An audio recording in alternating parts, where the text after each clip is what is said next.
commentary again from Mr.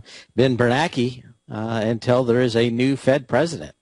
That he has gone into his quiet period. So unless I've missed the articles or they're wrong, that's about it. We're at 1690 and change on the S&P cash.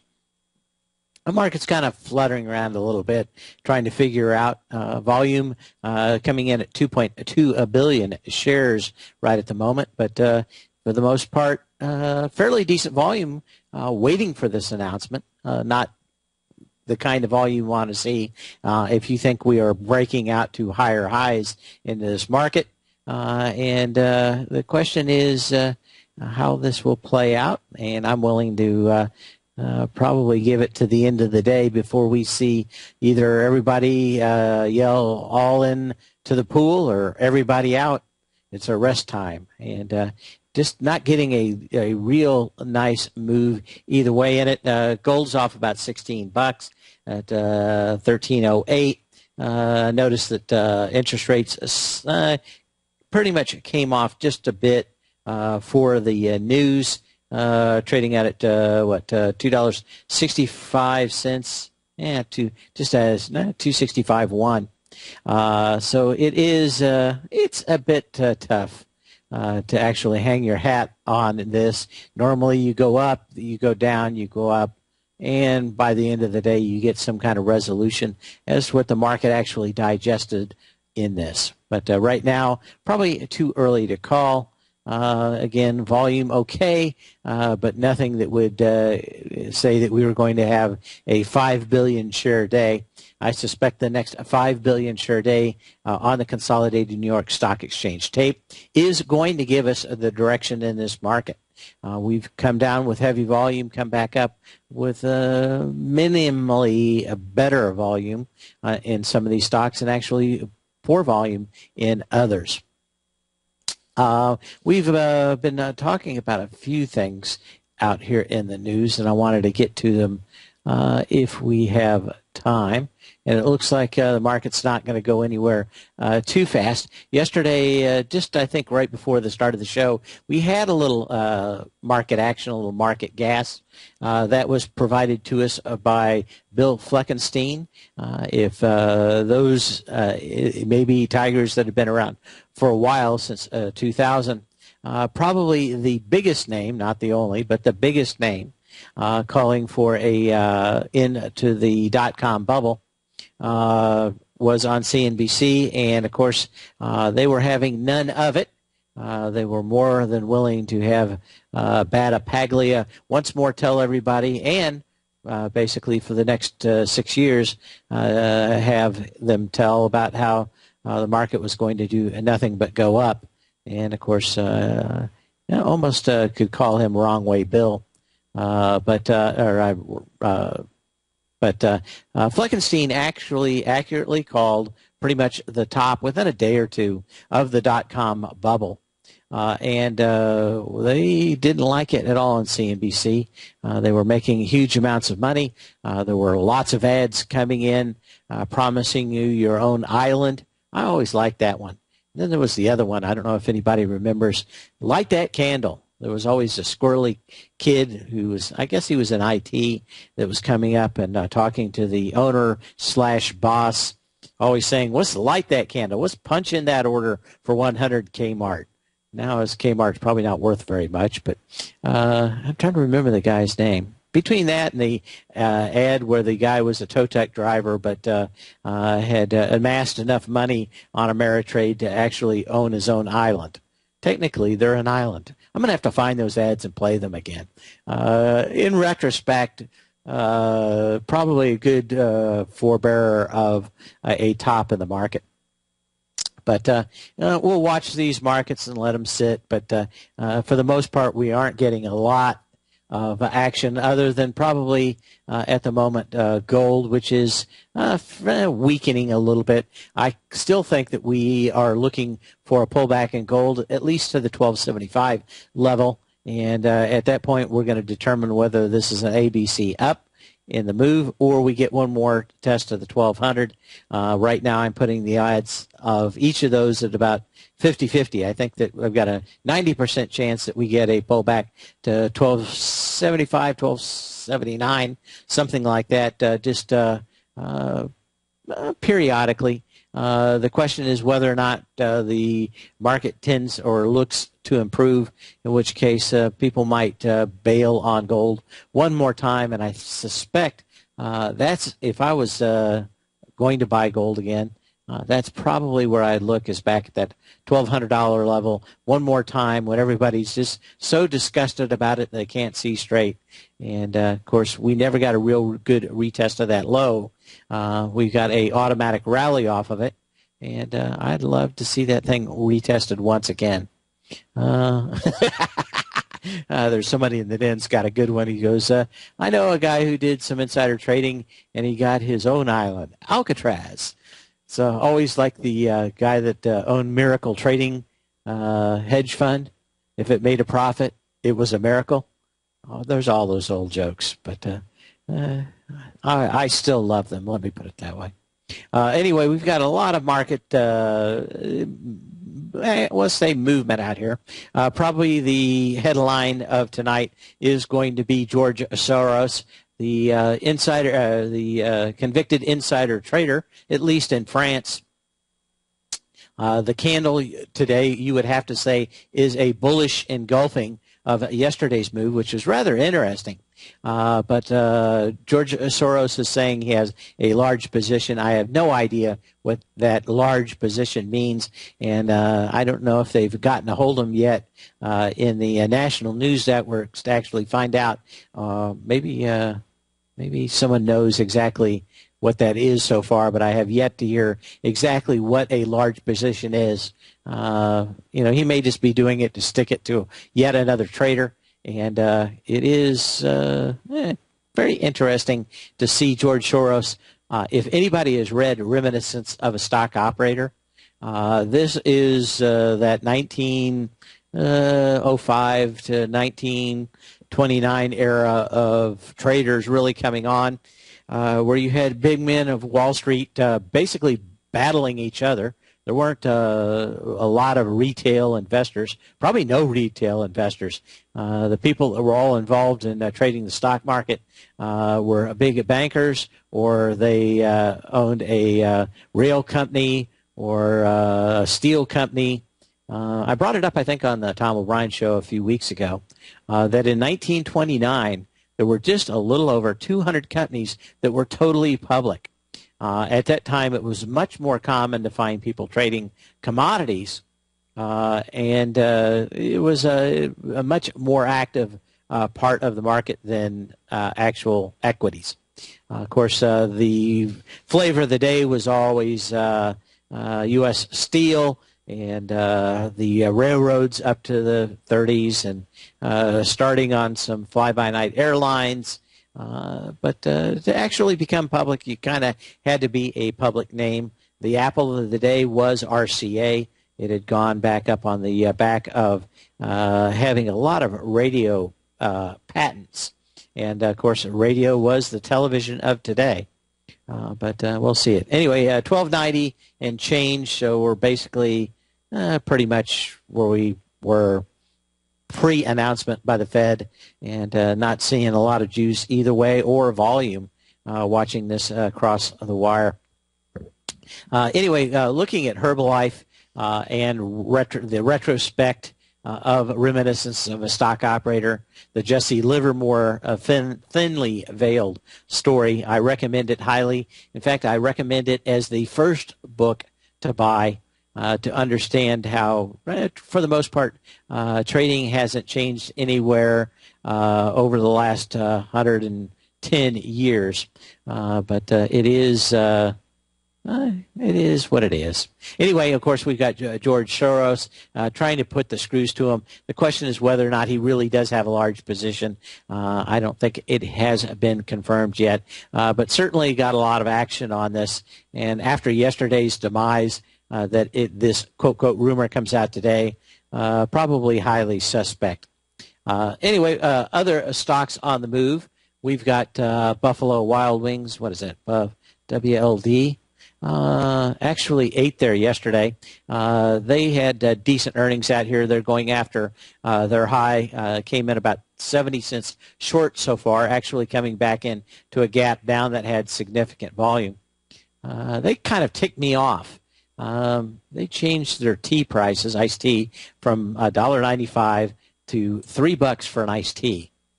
They also got rid of all their specials, and the only thing they have now is same price for wings and chicken lumps. I think they call them nuggets.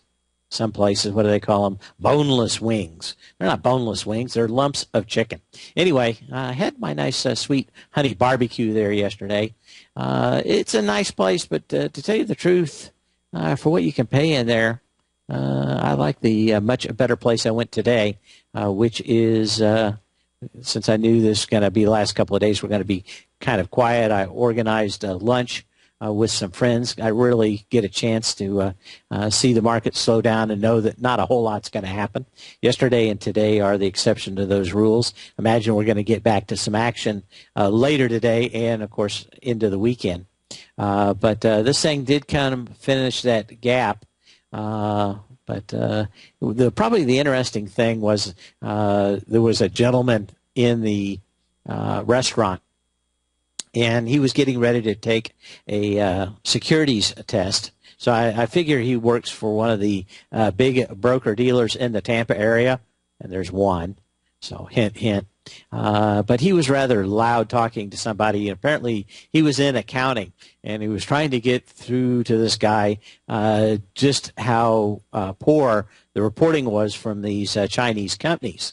And it was almost hysterical. I wish I would have been able to record it. I'm pretty sure it's against the law.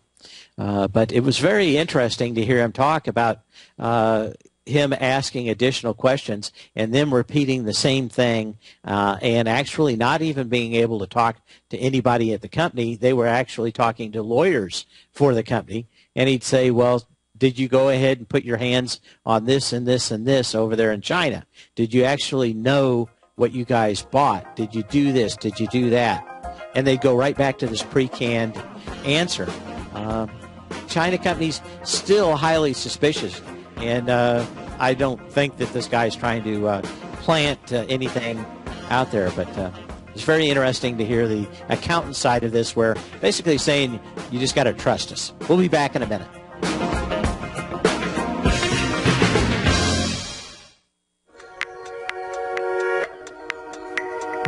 With over 3 decades of commodity trading experience, Andy Hecht has developed a system that combines both technicals and fundamentals. He calls this approach Technomental, and now you can put it to work for yourself with his brand new service, the Technomental Commodity Report. In this weekly newsletter, which comes out each Thursday morning, Andy gives you his analysis of the market price direction bias using fundamentals, and then specific trade recommendations including entry and exit points using technicals.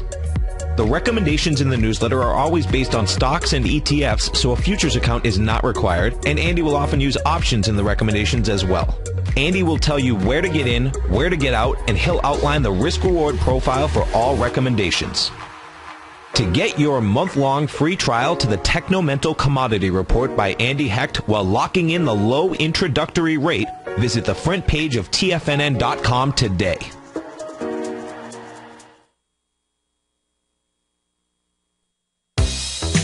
With the launch of Tiger TV, TFNN has brought our programming to the next level. With Tiger TV, you can gain access to each host's charts and computer screens as they host their daily stock program. Whether it's Tom O'Brien, Steve Rhodes, Basil Chapman, David White, Larry Pesavento, Andy Hecht, Victor Jones, or Terrell Martin, you can catch all of our technicians hosting their programs live and archived on Tiger TV for your viewing pleasure 24 hours a day, 7 days a week. If you haven't checked out Tiger TV, then visit TFNN.com and see what you're missing.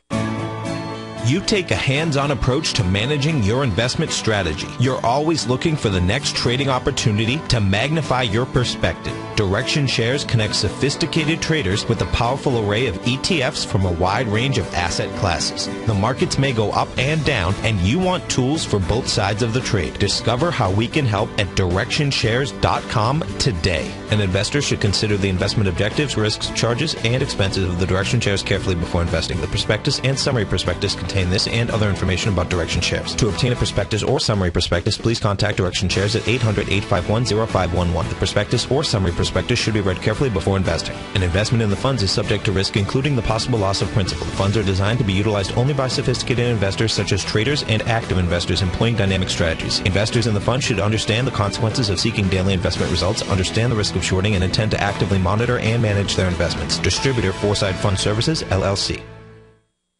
Many of our new listeners have heard about the Tiger's Den, but wondered, what exactly is it? The Tiger's Den is a lively community where professional traders and investors can meet, exchange ideas and information in a comfortable, moderated atmosphere. Hear all of your favorite TFNN shows, plus see all the charts as they happen, live during those shows, and have access to all those charts. You can test drive the Tiger's Den, absolutely free, for 30 days. It will greatly enrich your knowledge of these markets. Details on the Tiger's Den are on the front page of TFNN.com.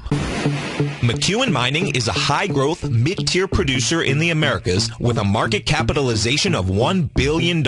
Experienced mining executive Rob McEwen, as chairman, CEO, and president, owns 25% of the outstanding shares of McEwen Mining and has put in place an ambitious business plan with the goal of qualifying for inclusion in the S&P 500 by 2015. With $70 million in cash and liquid assets as of the end of 2012 and completely debt-free, McEwen Mining is poised for growth. Production in 2013 is forecasted to grow at 24%, reaching 130,000 gold equivalent ounces, and over the next 3 years, McEwen Mining projects that their production will increase to 290,000 gold equivalent ounces, almost a threefold increase from last year's totals. If you'd like to find out more about McEwen Mining, click on their banner on the front page of TFNN.com or check them out on the NYSE or TSX under the symbol MUX. Dave takes your phone calls now. Toll free at 1-877-927-6648. Internationally at 727-445-1044.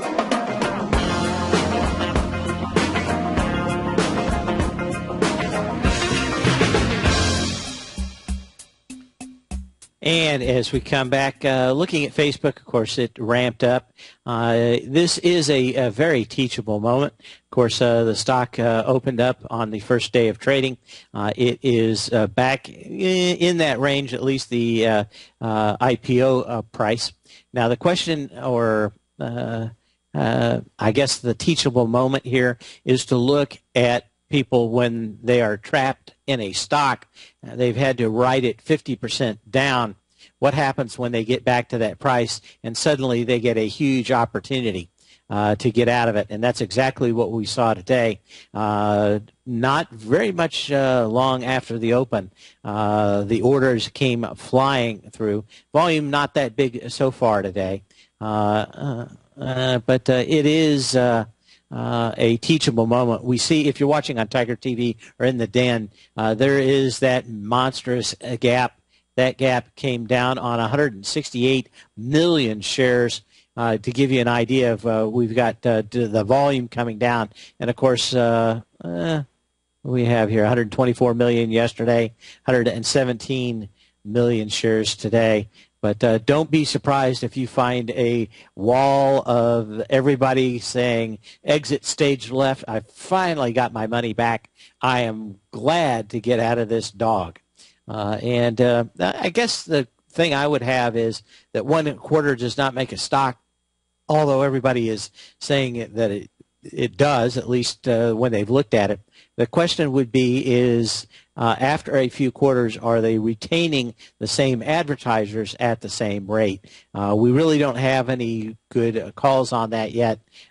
Pretty much a speculation and a huge short interest come together in a lot of these stocks lately, and that's it. Mr. Cook from Apple has made his pilgrimage over to China. He was over there yesterday talking, I think it's China Telecom, China Mobile Telecom. They have about 65-70% of the business in China. They have not a GSM and not a LTE style network. They have something that is slightly different than everybody else, and I think they kind of like it because they are absolutely able to control the phone. I brought this up several times before.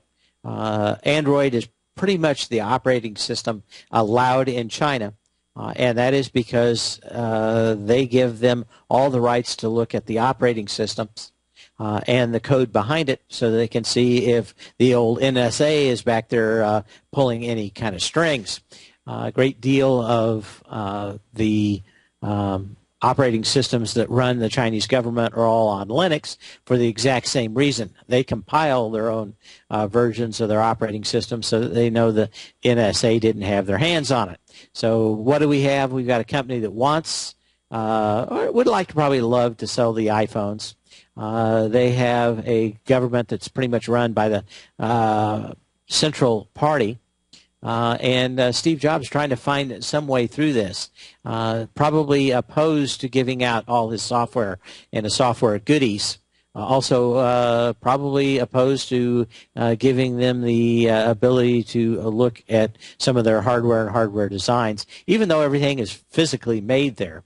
The whole issue is whether or not, like the scorpion on the back of the frog, you always got to wonder when the Chinese are just going to go ahead and sting you because it's in their nature. One of the things I can say is what I want to look at is just the last couple of major moves out here in Apple. You had the September 3rd high of last year at 594.59, 18 million shares, came down with a lot of energy down to 385.10. It has not yet tested that low. Came close on June 28th, but only a million shares lighter compared to the 21 million shares before. There are a couple things that I'm looking at, and mostly it is the energy on this last leg up, which, for the exception of one day, has not been very good. We've got the last major high at 465.75 with 17 million shares. And the question is, will Apple be able to ship product in the September time frame to get it in that quarter, or will it come a quarter later? And from everything in the Chinese technical blogs, they keep on saying that they are having problems with Apple's new fingerprint identification system that's built into the new iPhone. And they're saying maybe a month, 2 months delayed because of that. So right now, you're taking a big bet one way or the other, whether or not they're going to be able to deliver new product and get it in the next quarter. With the stock market flirting with all-time highs and volatility back, now is the perfect time for a 2-week free trial to Market Insights. On Monday, June 24th, Tom O'Brien closed out all 5 open positions in his daily newsletter, Market Insights, with all trades being profitable and ranging from a 2.23% gain all the way to more than an 11% gain in just one position for an incredible 32.7% profit combined between the 5 trades. Let Tom O'Brien's years of market experience work for you. If you'd like to see for yourself what kind of trading newsletter Tom O'Brien delivers to his clients each morning, then now is a perfect time to sign up for a 2-week free trial to his daily newsletter, Market Insights. In a volatile market like we currently have, the potential for fast market moves like we've seen recently is a trader's dream. So don't wait any longer. Sign up for your 2-week free trial to Market Insights today at the front page of TFNN.com. No matter where you listen to TFNN programming, we want you to know you can always access your favorite shows on demand through TFNN.com. TFNN airs live programming every market day from 9 a.m. till 6 p.m. Eastern, and you can view each program by accessing Tiger TV through our homepage. We even have an easy link for all mobile devices, including iPhones and iPads, located at the top right-hand corner of the TFNN homepage. You can use your smartphone to view Tiger TV, but if you don't have a mobile connection that can keep up with streaming live video, then you can simply visit tfnn.mobi in the browser of your smartphone for live streaming audio of all of our programs. The mission of TFNN is to educate our audience directly and interactively through our interactive website and radio call and talk shows. TFNN is able to teach all levels of investors the technical skills needed to trade in today's marketplace. In order to get the best information possible, TFNN has assembled the most respected financial minds in the country to provide the most current news and comprehensive advice available. TFNN.com. Educating investors. Daryl Martin coined the phrase diagnostic trading, and we're happy to announce that his diagnostic box spread analyzer has finally been released. The Diagnostic Box Spread Analyzer helps you easily identify the best box spreads on Nadex in seconds, plus you receive access to the diagnostic deviation levels, as well as step-by-step training videos teaching you how to trade Nadex spreads so you can quickly master the mechanics of this simple yet powerful trading instrument. By pulling live data from the Nadex exchange, the Diagnostic Box Spread Analyzer does all the math for you, calculating risk, reward potential, distance to break even for both outright spreads and spreads used to hedge the underlying market. Visit the front page of TFNN.com today to get your 2-week free trial to Daryl Martin's Diagnostic Box Spread Analyzer and gain access to the valuable information it can provide when trading the Nadex box spreads. Has the current market volatility continued to stop you out of trades when the market spikes against you? Now is the perfect time to open up an account with Nadex. Nadex, the North American Derivatives Exchange, is a brand new, completely regulated Chicago-based exchange, and unlike most other exchanges, Nadex allows you to trade directly through them with direct market access when using their completely free trading platform, which also features real-time charts and full customization capability. One of the advantages of trading with Nadex in volatile markets is that your risk is always capped and you have the ability of keeping your trades open even when the market spikes against you. Nadex is completely brand new with a line of unique trading products that are unavailable anywhere else. See how it works at nadex.com. That's NADEX.com. Or click on the Nadex banner on the front page of TFNN.com. Futures and options trading involves risk and may not be appropriate for all investors. This segment is brought to you by Harmony Gold. For more information, just click the Harmony Gold banner on the front page of TFNN.com.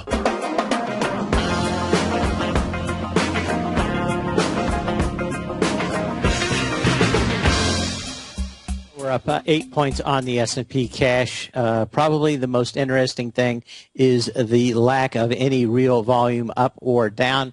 We were down about 5 points lower just a few minutes ago on the S&P cash. Of course, we went up, and really not a lot of volume either way. I can say that 2.4 billion shares is not the kind of volume you want to break out on the upside to midday. Now, maybe everybody piles in the last few minutes, but at the same time, I can't really find a lot of people rushing to the gates. Now, there may be a couple of reasons for that. I'll give you one. That is that we still have fund buying through Thursday and Friday, last 2 days of the month.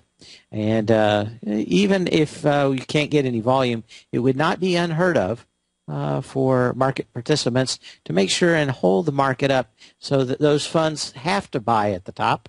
And, of course, if you've never been around any trading room, the saying that they say, whereas, if you're not buying the high, you're just not trying. And that's, of course, funds, it's always other people's money. The whole idea that you have to buy on a certain date I find to be utterly repulsive and an anathema to actually making money. Some funds do not have to buy on those dates. They have other dates like the 15th. Probably a much better deal, but 80% of funds out there must be 100% invested by the last 3 days of the month or first 2 days of the month. If you read any of their charters, it will show you in there. And, of course, almost all of them also have the requirement of being 100% invested all the time. The idea is that there are fund managers and there are money managers. The fund managers try to get the best result for whatever their fund is, or ETF, or however they have it set it up. The money manager's job is to hedge those positions and assume that they have 100% exposure all the time with any money that they give those funds. So there's always the easy thing to do, which is sell at the highs at the end of the month, maybe from your fund back into your or from yours inside trading account. Let's say your Goldman Sachs or Morgan Stanley or any of the other big street names out there. Nothing illegal with selling shares that you have at the end of the month, maybe at a higher price to one of the same funds, and really never crossing the tape. I guess they have to actually be accounted for, but the idea is that never give a sucker an even break. For those that haven't been around for many years, I think it was a 2003 or 4 was a giant scandal about funds actually doing that illegally and backdating the shares and sales. So if earnings came out very poorly, they would, of course, have sold those shares the night before back to an ETF or a fund and let the fund take the loss. And, of course, the big street name would avoid it. And that was done, 4:15, 4:30. And they eventually caught those folks and, of course, never had to pay a huge fine. My guess is since they got their hands caught in the cookie jar and for the most part got away with it, I wouldn't be surprised if they're doing the same thing again, maybe with just a better bookkeeping what we have out there. So other things in play out here that we want to look at today. FISV.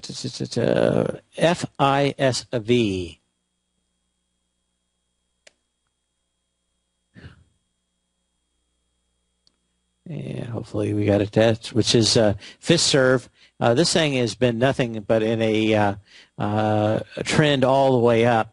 What you probably would want to be aware of is a close, or something like the day yesterday when it was in that $93 range before earnings.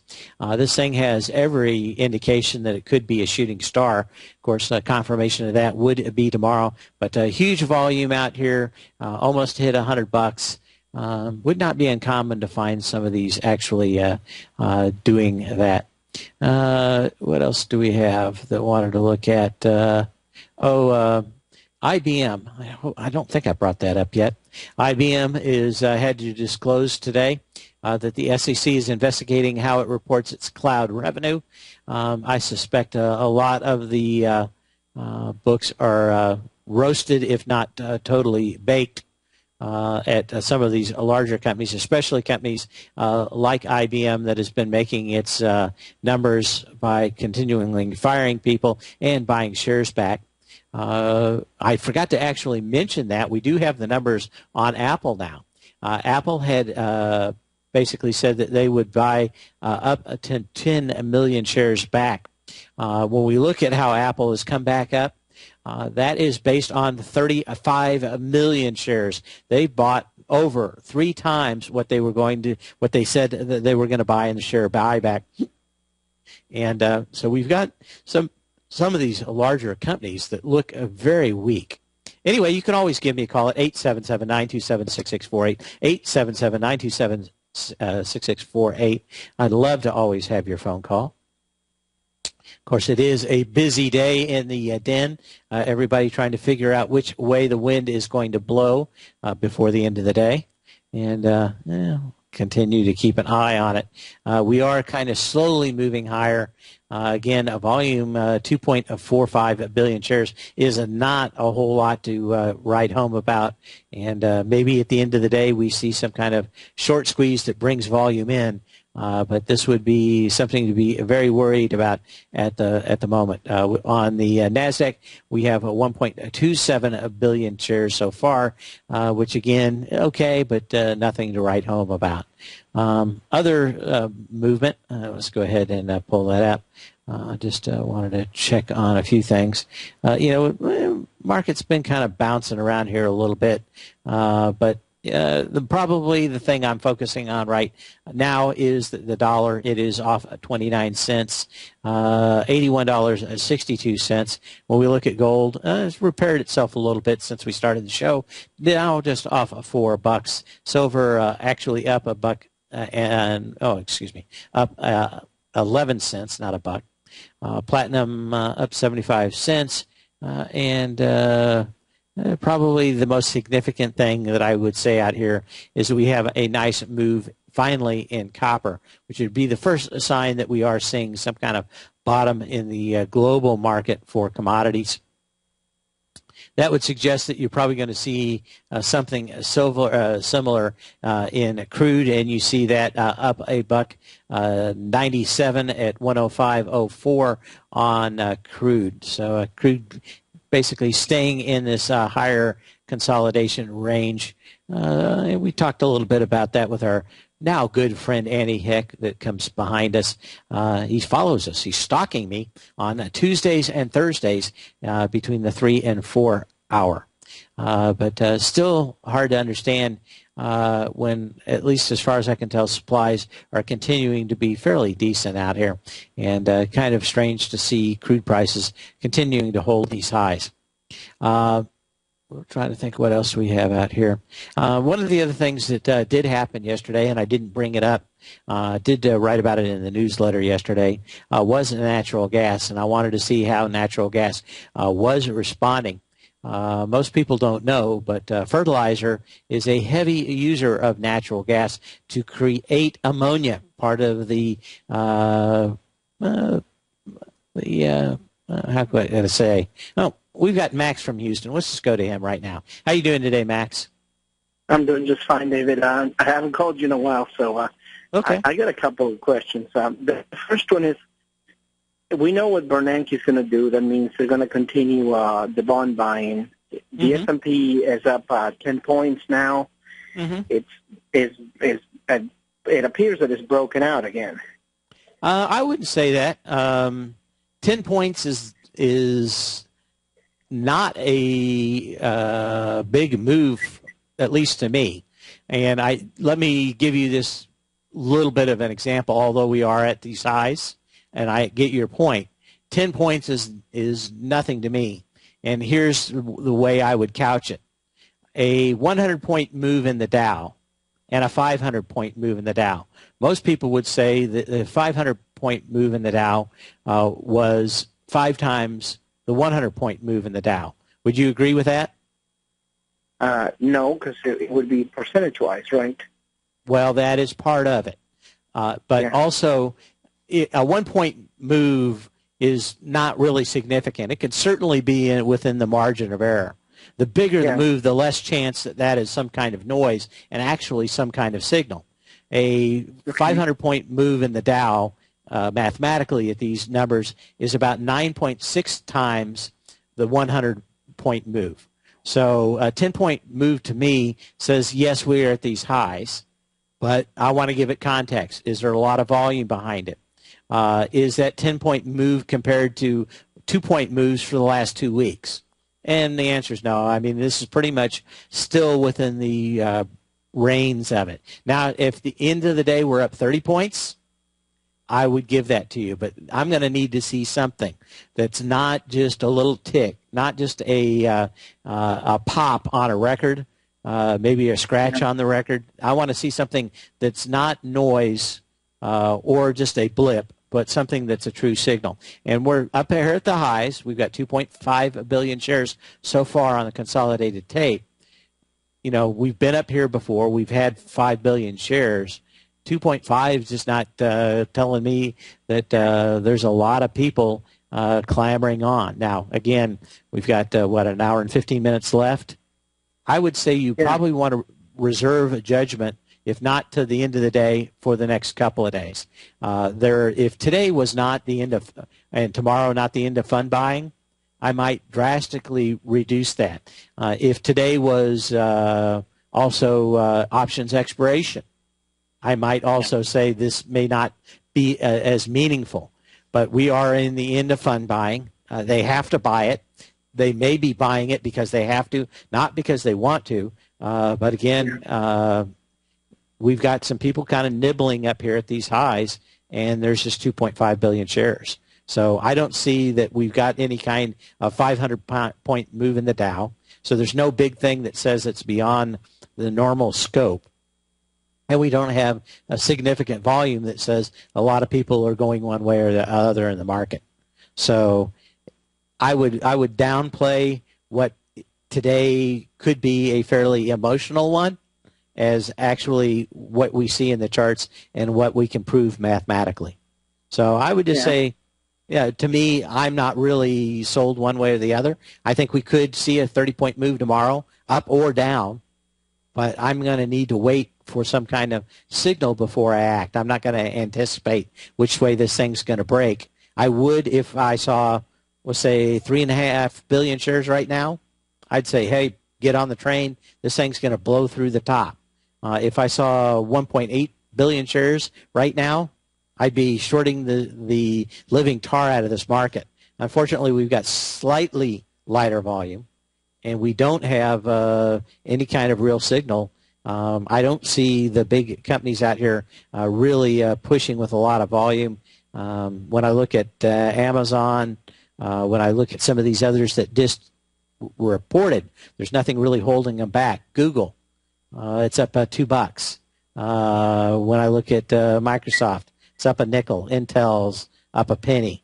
Those big stocks are going to have the biggest move on the index itself, and I don't see anything out of them. Yeah. So maybe you give me the opposite side of that argument then.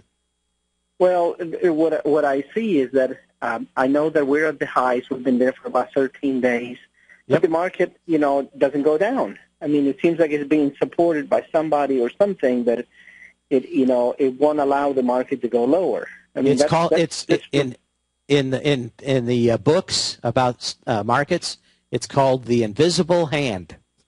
Yeah. And they actually write about it that way, and I think it's not the gods must be crazy, but I'm trying to remember the name of the book. We actually had them on TFNN a long time ago. In fact, I think Tom actually interviewed him, and this guy was very scholarly. Against the Gods, actually a very good read about chance and probability in the marketplace. Came out at least 12 years ago. But the old invisible hand has been long blamed for stuff. Now the question is, as long as money comes back in, will the market continue to go up? And my answer would be, why don't we just continue to do it forever? Yeah. Okay. There is an answer for that. I'll try to answer that on the opposite side. You want to hang in, that's cool. If not, we'll try to answer that in the last segment. Thanks for the call, Max. Please hang on if you get a chance.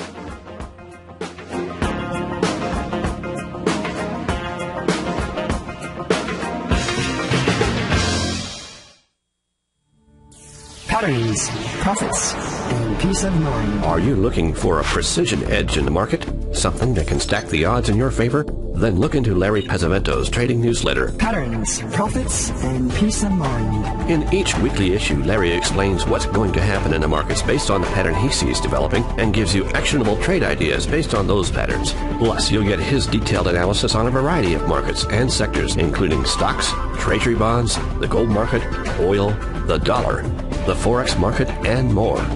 You'll get access to all the patterns Larry is seeing in the markets, plus the Astro Harmonics and powerful Bradley stock market model that Larry utilizes for less than $5 a day. An extremely potent combination that will give you the edge you've been looking for. Try Patterns, Profits, and Peace of Mind absolutely free for 2 full weeks. That's an $85 value. Yours free when you register right now. Get Larry's Patterns, Profits, and Peace of Mind. And get the edge you've been looking for.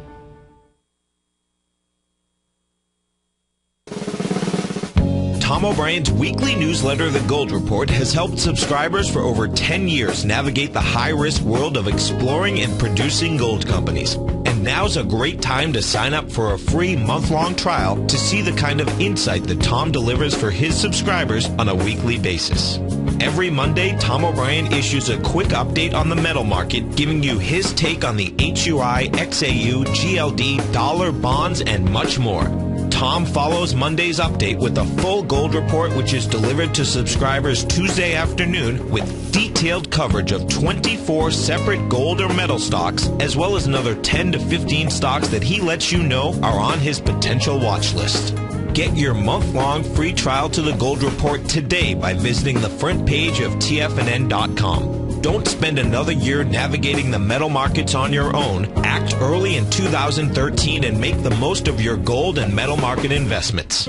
David White's newsletter, The Technology Insider, is focused like a laser on finding the next big things in technology. If you had invested only $10,000 in Microsoft in 1986, you'd have been a millionaire by 2000. Disruptive technology like Microsoft's is the key to these massive long-term profits, and the Tech Insider is the vehicle from TFNN to capitalize on these opportunities. This is the go-to newsletter that identifies, monitors, and profits on mostly little-known cutting-edge companies with great long-term prospects. David's experience is as an inventor of Emmy-winning animation products for TV and Hollywood that propelled a company public. Match that with 14 years as a full-time trader, and he's uniquely qualified to guide you through the light-speed world of ever-evolving high-tech. If you're ready to ride the next big technology bull market for less than $40 per month, log on to TFNN.com and get your 2-week free trial to the Technology Insider. Get in on the ground floor of the next big thing today. Let me tell you something, folks. I have people coming up to me saying, I just can't believe the amount of work that Steve does on his newsletter. And I says, I absolutely agree. That is a recent clip from the Money Masters show that Tom and I do each day at TFNN. My newsletter service, Mastering Probability, is much, much more than a newsletter. Yes, it's outperformed the S&P 500 by 100% during the last 15 months. But more importantly, it's an extraordinary education, a roadmap for your success. And it's yours risk-free for the next 30 days. Just go to the homepage of TFNN.com and click on my name, Steve Rhodes, and then Mastering Probability, because everyone needs a success strategy. For most, it's a competitive edge, the will to win, the drive to overcome any obstacle. Whatever you call it, winners find a way. Find your way to Mastering Probability today, because your journey to extraordinary rewards is just one click away. This segment is brought to you by TFNN. Test drive all the newsletters for free at TFNN.com.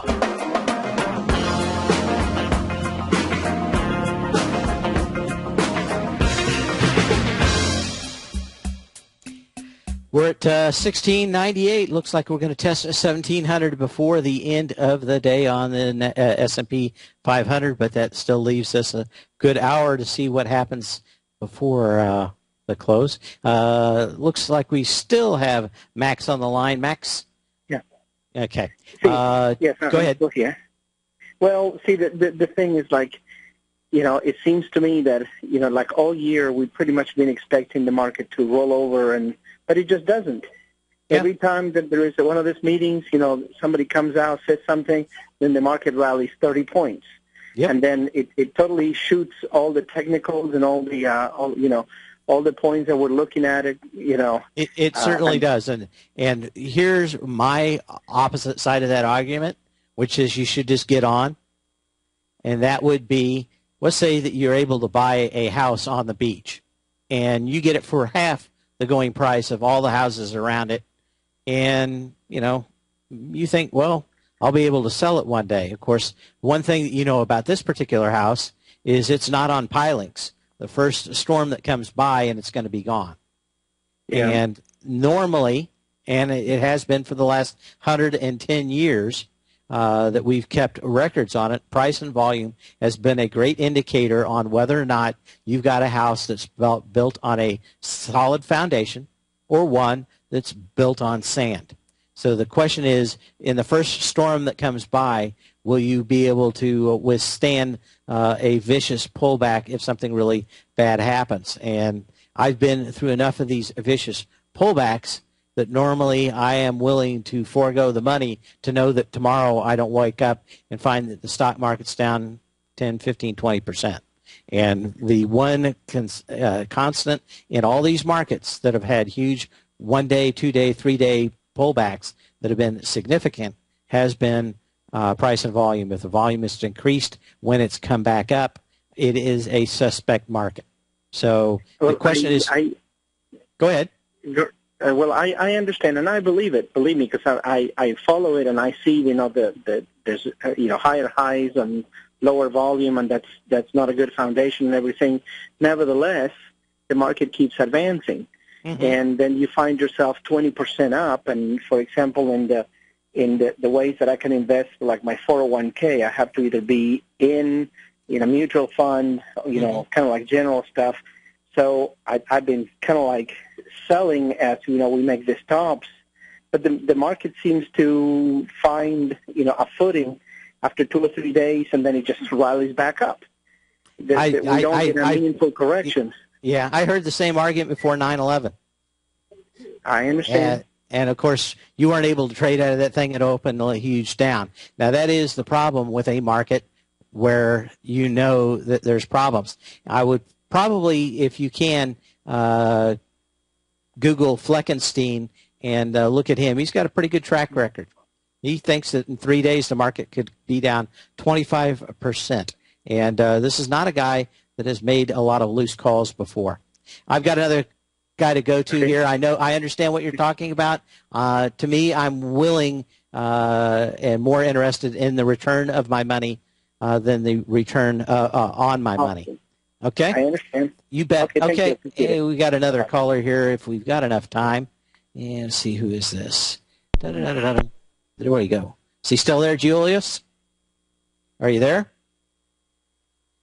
Hello, Julius?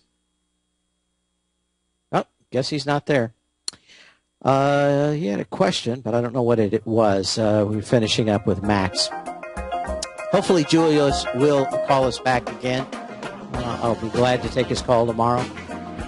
Anyway, we'll be watching these markets. It looks like it's going to be a call to see whether we hit 1,700 on the S&P cash. 2.6 billion shares. So we shall see. Be back tomorrow, same bat channel, same bat time.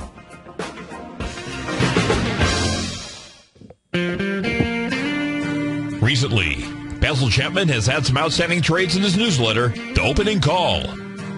Each morning by 9 a.m., Basil uploads his newsletter to the TFNN servers so that his subscribers can access his expert trading advice. Basil gives his take on the direction of key indices and updates any active trades that his subscribers are currently in. Just recently, Basil subscribers closed out a short position in Chipotle Mexican Grill, CMG, for more than an $86 profit per share, over a 20% gain in just one position. If you'd like to try out Basil Chapman's newsletter, The Opening Call, then visit the front page at TFNN.com and click Trading Newsletters. There you'll find Basil's newsletter, The Opening Call, where you can request a free sample copy. Also, don't miss Basil's program, The Tiger Technicians Hour, Monday through Friday, 11 a.m. Eastern, on TFNN.